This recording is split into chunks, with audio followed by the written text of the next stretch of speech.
Merci à vous d'être sur la télévision Labari. Messieurs, dames, bonsoir et bienvenue à cette édition d'information. Une édition que nous ouvrons par cette pensée aux acteurs de la société civile, à savoir Nunkela Halidou du SINASEP, également secrétaire général adjoint de la CNT, Michael Zodi et Moudi Moussa du mouvement Tournons la page TLP Niger du mouvement Tournons la page TLP Niger qui vont passer leur 115e nuit de détention dans les maisons d'arrêt de Daïkeina, Walam et Kolo dans la région de Tilaberi. Ils ont tous été arrêtés à la suite de la manifestation pacifique du 15 mars 2020 contre le détournement de plusieurs milliards de francs CFA au ministère de la Défense nationale. Depuis leur arrestation, des voix s'élèvent au Niger et à l'international pour exiger leur libération. Le magistrat nigérien à la retraite Sissoko Moussi a accordé un entretien à la télévision Labari sur le fonctionnement de la justice nigérienne sur plusieurs aspects. Dans l'extrait que nous vous proposons, il parle de l'incarcération des acteurs de la société civile. On le écoute avant de le retrouver en partie magazine de cette édition. L'innocent ne doit pas être condamné. Non, quelqu'un qui est innocent, il ne faut pas le garder en prison, c'est pas sa place. La place appartient à ceux qui ont commis des infractions. C'est ma réponse que je peux donner sur ce point. Les acteurs de la société civile qu'est-ce qu'ils ont fait? Ils n'ont fait que dénoncer ce qui est su aujourd'hui de par tout le monde. Alors qu'est-ce qu'ils cherchent en prison? Moi je ne vois pas ce qu'ils cherchent en prison. Il faut les libérer. Ils étaient au moins 6 et pour les mêmes fins. Et les 3 ont été libérés, je ne vois pas ce que les 3 autres cherchent en prison. C'est un avis personnel que je donne. Ça n'a aucune coloration politique. C'était là donc Sissoko Moussi, ancien magistrat nigérien que vous retrouverez en partie magazine de cette édition. Le comité de gestion des établissements scolaires a tenu ce matin sa 3e assemblée générale. Il s'agit pour le COJES de faire le bilan annuel 2019-2020. Le point avec Asma Oseidou et Ibrahim Abdou. Faire le bilan annuel de l'exécution du plan d'action de la Fédération communale des CGTS, objet de la présente cérémonie de 3e Assemblée générale après une année scolaire 2019-2020 perturbée par la maladie à coronavirus. Cette activité se tient à un moment où une grande motivation des enseignants a bouclé l'année scolaire en cours. Malgré l'accalmie, les CGTS doivent continuer à veiller au respect des dispositifs contre la maladie. L'autre nouveauté, ce sont les activités du maintien des élèves au CI pour poursuivre leurs études et ceux de la 6e du secondaire, sans abandonner l'inscription des enfants au CI, en tenant compte de la parité garçon-fille, sans même pièce d'état civil, en tenant compte de la scolarisation de la fille. Pour avoir une bonne qualité de l'enseignement, nous pensons que l'ensemble des acteurs du système éducatif doit mener une réflexion sur les facteurs suivants. Le programme national de l'éducation, le recrutement des enseignants et leur utilisation rationnelle, le fonctionnement des CGTS, le suivi des élèves par leurs parents à l'école et à la maison. Une initiative saluée par le représentant du délégué du 1er arrondissement. Je me réjouis de ce que la qualité de notre enseignement s'améliore au même rythme que les résultats scolaires dans notre commune. Même si par ailleurs, il reste encore beaucoup de choses à faire au regard des multiples difficultés que connaissent nos écoles et nos enseignants. Ce qui donne à penser qu'en tant que parents d'élèves et partenaires de l'école, nous devons sans tarder nous donner les moyens d'agir, car il est de l'intérêt de chacun de nous d'apporter sa pierre à l'édifice de la renaissance de notre système éducatif. Cette session se tient à un moment où l'on observe une grande motivation des enseignants à boucler l'année scolaire en cours dans des conditions satisfaisantes pour qu'elle réponde aux aspirations des élèves, aux espoirs des parents et à l'attente des autorités. Il va sans dire que la nécessité de combler les retards accumulés sur le programme a imposé à nos enseignantes et à nos enseignants de se lancer dans des cours de rattrapage qui se présentent en cette fin d'année comme une véritable épreuve contre le temps perdu. Un temps perdu occasionné par la fermeture momentanée des écoles, décidée pour le besoin de protéger nos enfants contre le coronavirus, de crainte que ce virus ne fasse un tour dans les écoles pour y semer la mort et la désolation. En effet, depuis le début de la crise sanitaire liée à la pandémie de Covid-19 qu'a connu notre pays, l'enseignement était à l'arrêt. Il n'y avait pas de cours parce que les écoles étaient fermées pour un temps. Au départ, cette situation avait créé de réelles incertitudes quant à l'achèvement normal, voire la validation de cette année scolaire qui tire à sa fin. Dieu merci, aujourd'hui, cette crainte d'une année blanche s'est dissipée grâce à la détermination et à l'efficacité des actions des autorités de la 7e République qui ont fait le pari de supporter n'importe quel fardeau pour sauver cette année scolaire. L'objectif principal de la création des CGTS est la recherche de l'amélioration de la qualité de l'enseignement. Le club génie civil des étudiants de l'école des mines, de l'industrie et de la géologie EMIG organise depuis ce matin sa 3e édition des journées génie civil. Le but est de contribuer à l'atteinte des objectifs durables en matière de construction. Hamza Sakou et Halil Brema pour le compte rendu. Pour apporter leur pierre pour l'atteinte des objectifs assignés par les autorités en matière de construction, le club génie civil des étudiants de l'école de mines, de l'industrie et de la géologie EMIG est à sa 3e édition des journées génie civil portant sur le thème « L'ingénieur civil au service du développement durable, engagement et responsabilité dans les projets de construction ». Notre pays, le Niger, vit actuellement l'une de ces périodes les plus révolues dans le secteur de la construction. Ce qui a permis de voir ériger des tours tels que l'hôtel Radisson Blu, l'immeuble abritant le ministère des Finances en cours de construction, ainsi que plusieurs d'autres ouvrages entrant dans le cadre de l'embellissement de notre capitale Niamey. Pour ce faire, le club génie civil a eu l'honneur, une fois de plus, de représenter notre cher pays au challenge international dénommé The Try by Vinci Construction, à travers un projet dénommé Bâtiment du Sahel. Cela nous a valu pour la 2e fois de suite la première place sur le plan continental et la 2e place à l'échelle mondiale sur un total de 78 pays avec la participation de 536 écoles et universités. C'est pour moi le lieu de remercier davantage nos enseignants et tous les acteurs qui nous ont accompagnés. Ce succès est le vôtre, celui de tout le peuple nigérien. Créé en 1982 comme établissement régional et spécialisé de la communauté économique de l'Afrique de l'Ouest, CEAO, l'école des mines, de l'industrie et de la géologie EMIG a pour mission la formation initiale d'ingénieurs et de techniciens supérieurs, la formation continue et la recherche appliquée.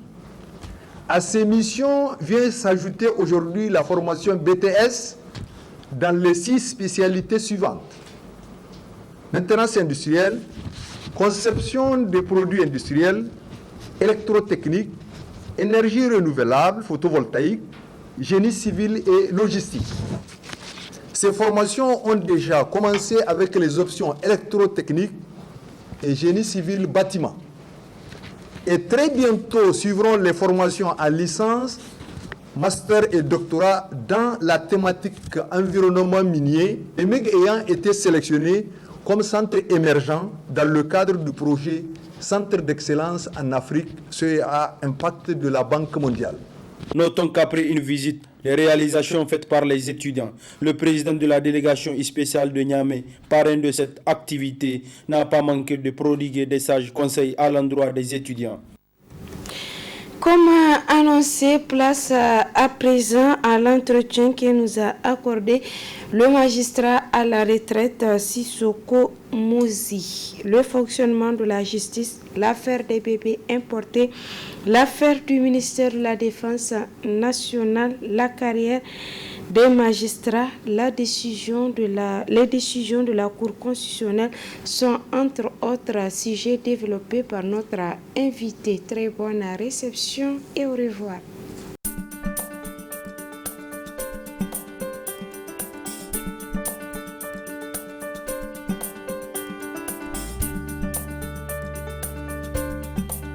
En 1959, j'ai fréquenté l'école primaire l'école neuve de Niamey, l'école neuve garçon de Niamey. Et en 1965, j'ai eu le BPC, le certificat d'études primaires élémentaires et l'entrée en 6e. Ensuite, j'ai fait la 6e au CIG1 jusqu'en 1970.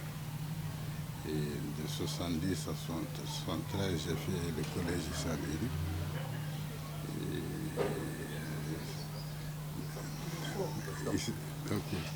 Donc, après mon bac en 1973, je suis allé à Dakar, à l'université Cheikh Anta Diop de Dakar, où en 1977, je suis sorti avec la licence ancienne formule, la maîtrise d'aujourd'hui, et option droit privé des affaires. Ensuite, je suis allé à l'école nationale de la magistrature de Paris en 1977, de 1977 à 1979, avec comme promotionnaire Feu Moussa Yakouba, Madame Bazaï Fatimata, Amadou Alissili et Oumara Mamadou. Voilà donc la promotion. Nous étions donc la 8e promotion du Niger, de la magistrature. Et nous avons été intégrés au corps de la magistrature en 1979. Bon,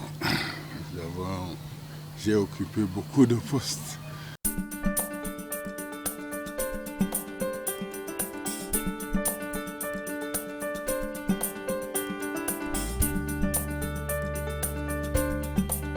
Vous savez, le travail de magistrat n'est pas facile.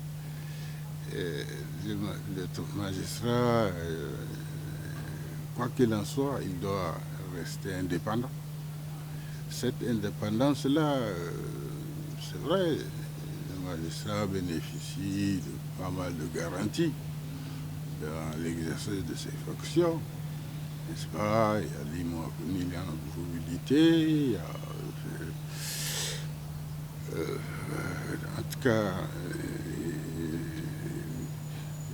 toutes les garanties sont là pour lui assurer vraiment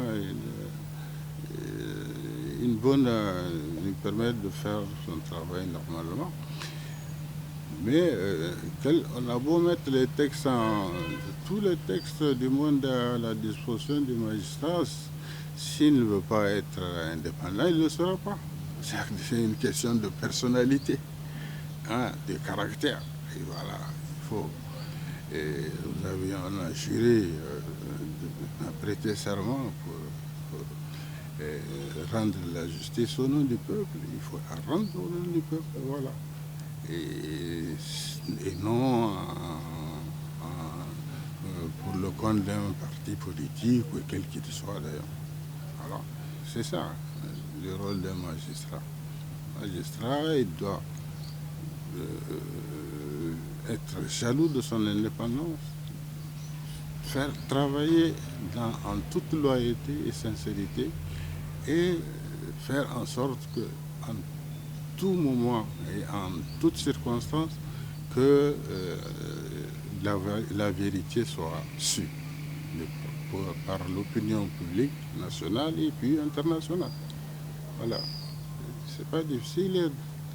Tant que le magistrat ne pense qu'à faire bien son travail, eh bien, la carrière est assurée. Moi, ça fait 40 ans, de 79 à 2019.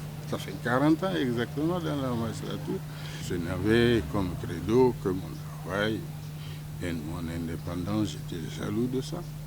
Et puis voilà, personne, au grand jamais personne, ne m'a donné des directives dans un sens ou dans un autre. Non, je faisais mon travail en toute conscience. Et voilà. Et les magistrats qui ne veulent pas rechercher à chaque occasion qui se présente la vérité et la dire, ben, leur carrière pourra être perturbée demain. Ça, il ne faut pas qu'ils se fassent d'illusions. Le politique est là, mais c'est pas en permanence. Les régimes s'en vont, mais les magistrats, il est là, il doit tenir à sa carrière.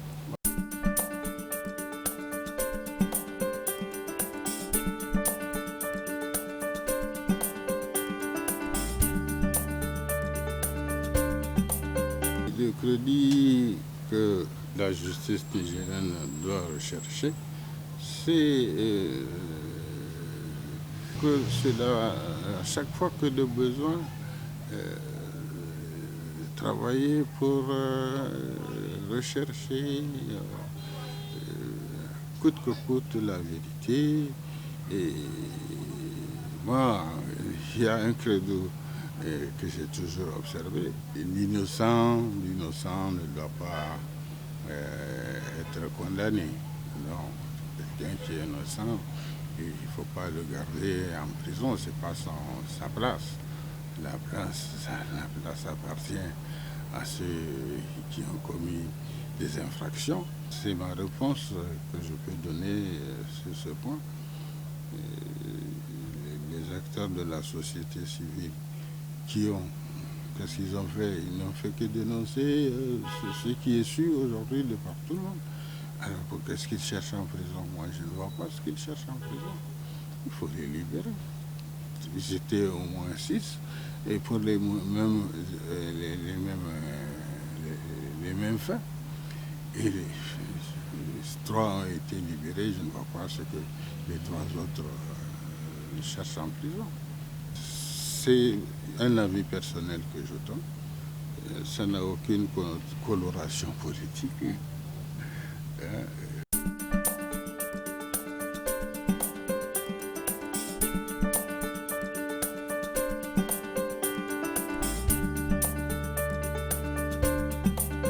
C'est une affaire que j'ai suivie de loin, disons de loin, puisque en aucune manière je n'ai eu à connaître de cette affaire. Mais dès le départ, je pense que cette affaire n'a pas été bien traitée dans la mesure où il y a une disposition du Code de procédure pénale qui dit que les infractions commises à l'étranger doivent être jugées, plutôt les personnes poursuivies, jugées et condamnées. Et s'il y a des complices ou autres qui se trouvent en dehors du lieu de la commission des faits, après les condamnations, leur condamnation à l'étranger, que l'on peut poursuivre les Nigériens pour des faits similaires au Niger. Et ça n'a pas été respecté, et puis voilà.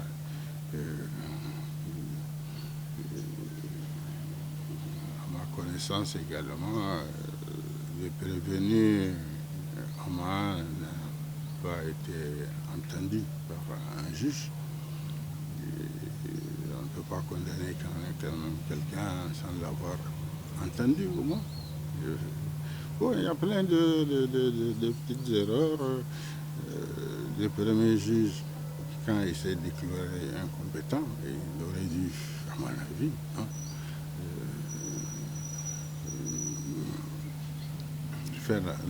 prononcer la main levée du mandat d'arrêt. Quand vous déclarez incompétent, mais vous n'êtes plus capable de juger. Donc, en ce moment, vous levez le mandat d'arrêt, etc., etc. D'erreur en erreur, il faut le reconnaître. Ce n'est pas une critique ou un discrédit que j'apporte au jugement fait par les collègues, mais c'est juste un commentaire. Commenter ne veut pas dire...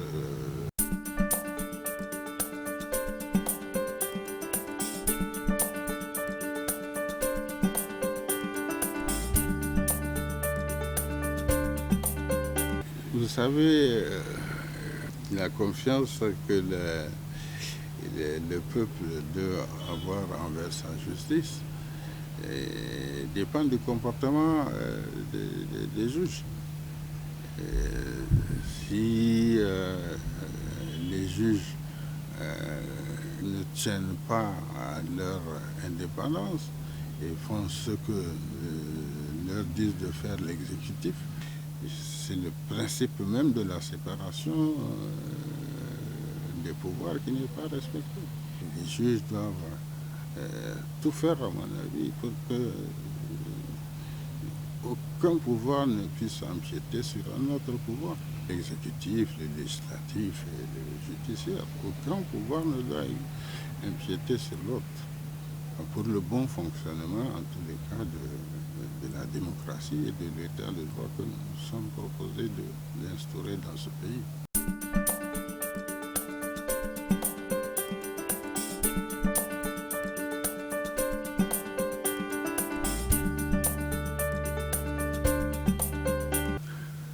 Bon, la justice, elle reste indépendante.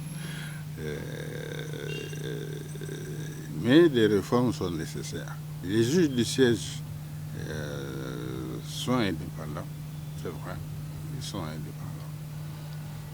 Pas tous, comme dans tout corps, il y a des brebis galeuses, mais globalement, les juges du siège sont indépendants.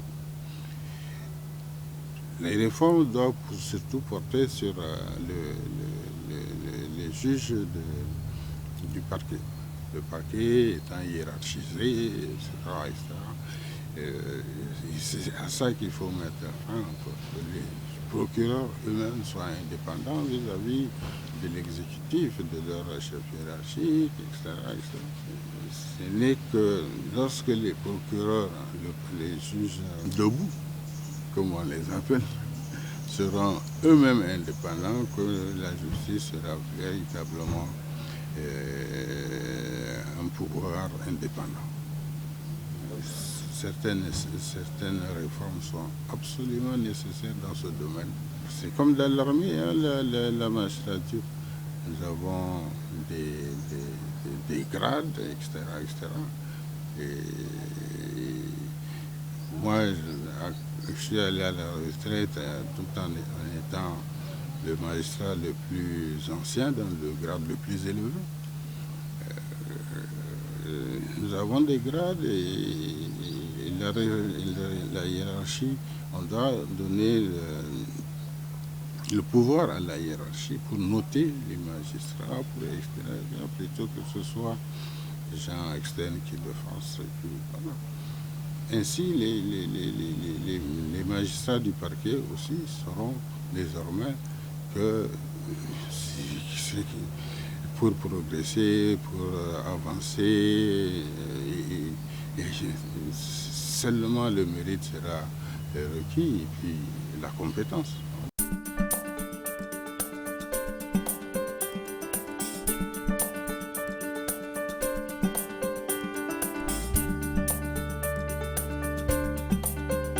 Je suis un membre fondateur du Saman. C'est nous qui nous étions les premiers à créer le Saman. Nous l'avons fait aux grandes dames de nos chefs hiérarchiques parce qu'eux n'en voulaient pas du syndicat. Nous l'avons créé pour la défense uniquement des intérêts matériels et moraux des magistrats et de la préservation surtout de nos attributions dans le cadre de l'administration de la justice et puis dans le cadre du respect des décisions que nous serons amenés à prendre. Le premier SG du syndicat, ça doit être M. Ousmane Mourou.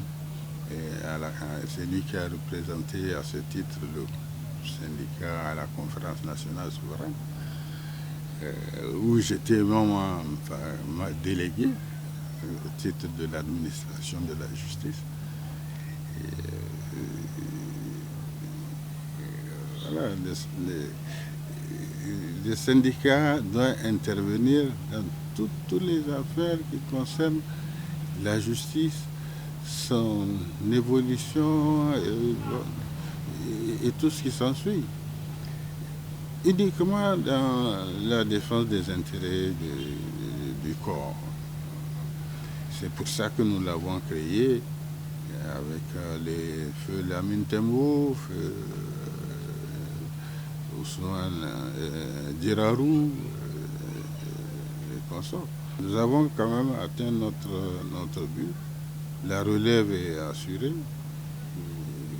Depuis un certain temps, moi personnellement, je suis très fier du travail accompli par les syndicats. La survie même de la crédibilité de la justice réside en ce syndicat-là.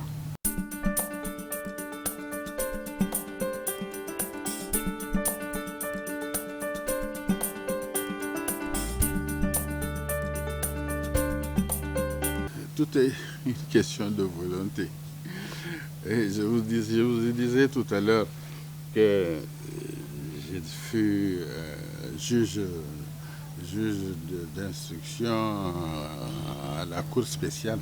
Vous savez, la Cour spéciale était à l'époque, en 1985, quand il avait été créé par le président Koutié, et compétente pour connaître des détournements de deniers publics, et toutes les infractions assimilées. Vous vous rappelez tous que quand une affaire,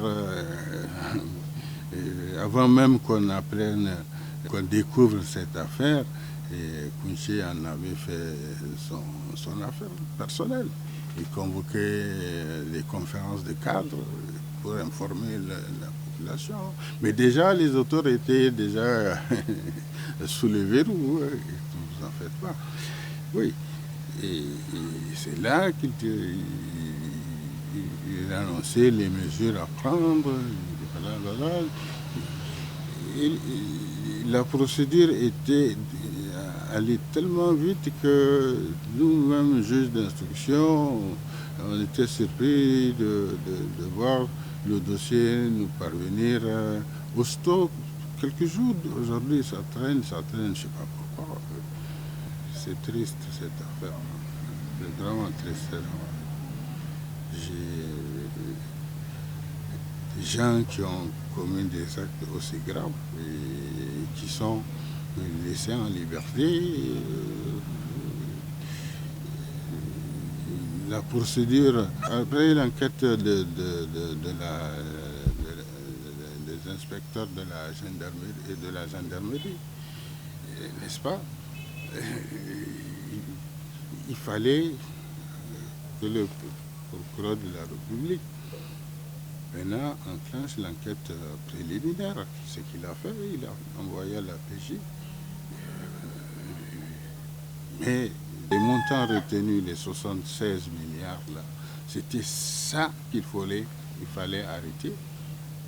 C'était ça que le procureur devait mener toutes ces investigations, envoyer à la police pour l'enquête préliminaire. Si les prévenus avaient des preuves qui réduisent un peu les montants qui leur sont reprochés, mais ce n'est pas à la police qu'ils vont aller le faire. La police, ce n'est pas son rôle de transiger sur des montants reprochés. Non, la police doit entendre les gens, rechercher les auteurs s'ils ne les ont pas trouvés, et transmettre le tout au procureur. Le procureur, qu'est-ce qu'il fait lui-même? Il ne peut pas jouer un grand rôle dedans. Il transmet le dossier avec son réquisitoire introductif au président du tribunal qui désigne un juge d'instruction. Maintenant, c'est au juge d'instruction qui juge à charge et à décharge de voir les justificatifs apportés pour voir si ça colle ou au besoin faire appel aux inspecteurs pour l'aider, puisque lui, peut-être qu'il n'est certainement pas spécialiste des domaines des finances publiques ou des marchés publics, n'est-ce pas? Puis, bon, si les inspecteurs jugent que les justificatifs sont éligibles, ben là, oui, le juge procède à leur prise en compte. Mais les inspecteurs peuvent aussi donner des avis négatifs. Et puis voilà, les juges ne pourraient en ce moment que rejeter ces justificatifs. Mais la base sur laquelle on aurait dû aller, c'était la base arrêtée par les inspecteurs de la gendarmerie et de l'armée.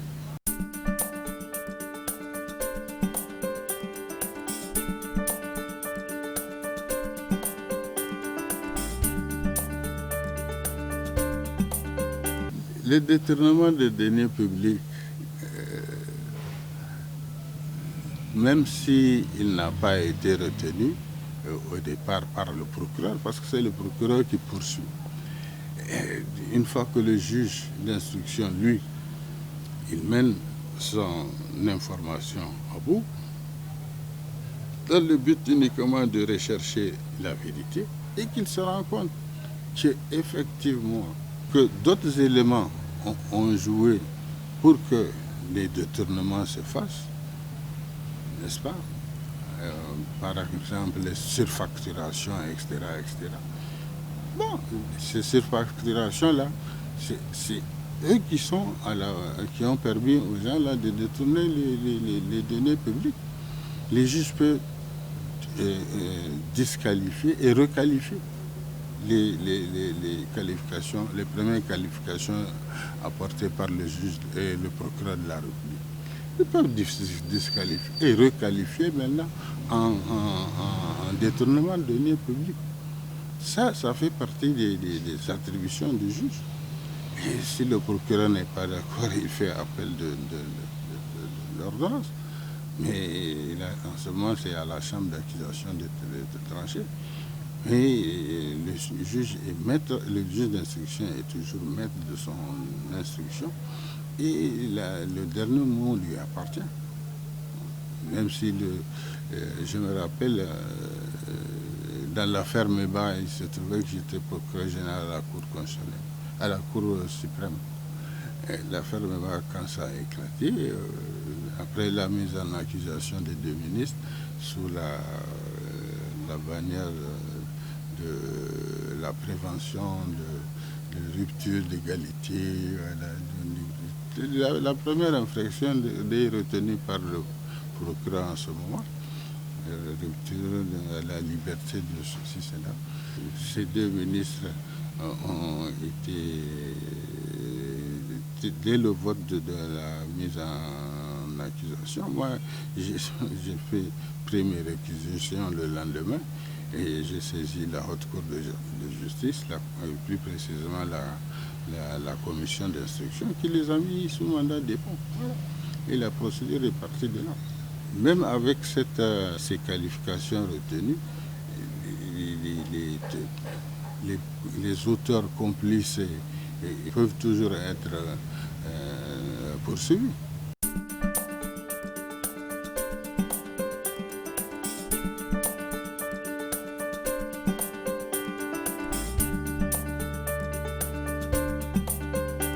Un avis est donné lorsqu'il s'agit d'interpréter une disposition de la Constitution. Un arrêt est fait lorsqu'il s'agit de voir si la Cour constitutionnelle et l'interprète Elle est juge de l'interprétation et de l'application de la Constitution. Dans le cadre de l'application de la Constitution, le juge peut rendre un arrêt. Mais il faut que ce soit un arrêt de conformité, c'est-à-dire si un article de la loi est conforme à la Constitution ou pas. Parlant de cette affaire, le fichier électoral biométrique pour lequel la Cour a été saisie par le Premier ministre.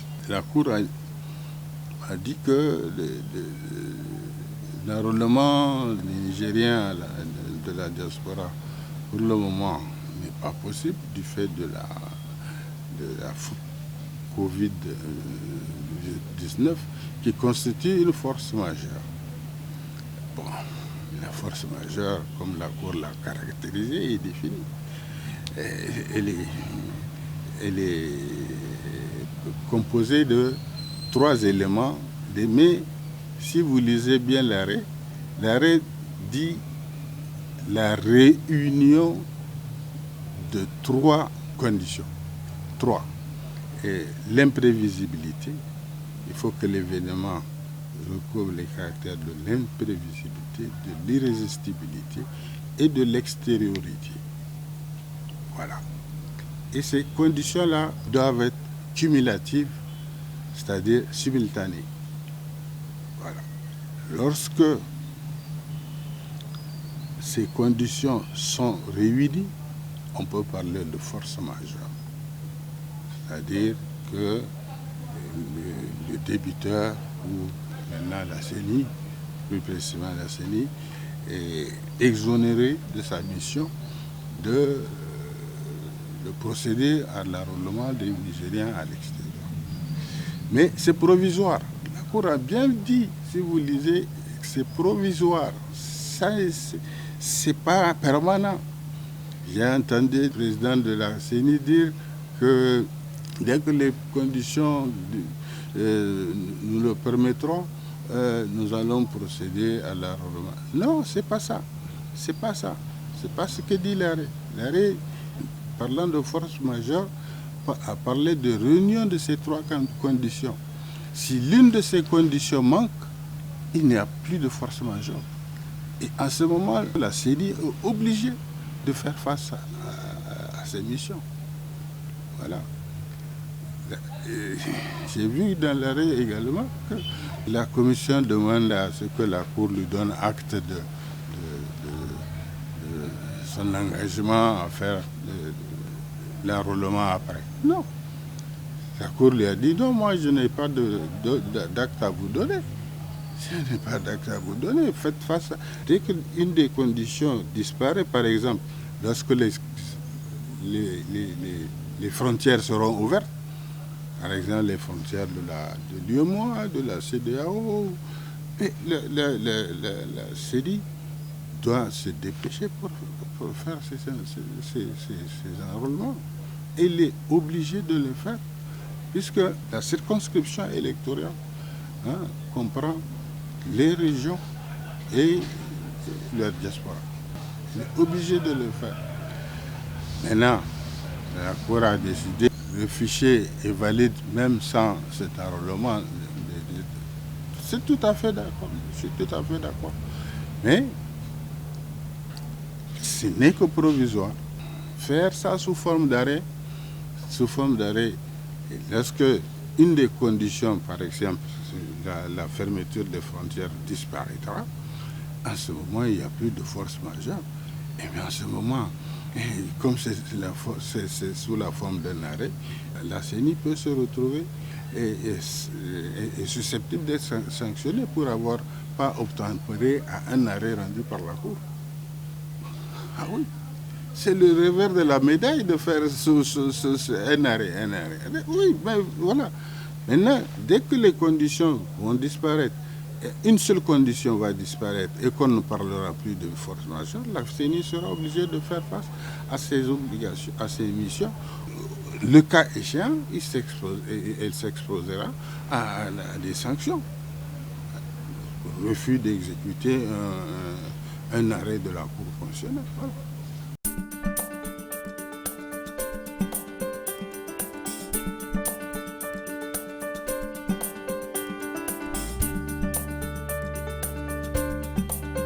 En tout cas, la Cour a donné 2 mois, je crois. En ce moment, j'étais même conseiller à la Cour. Je n'avais pas encore quitté. On avait donné 2 mois pour organiser les élections. Les élections n'ont pas été organisées conformément à l'arrêt que nous avons rendu. Maintenant, il faut en tirer les conséquences. Voilà.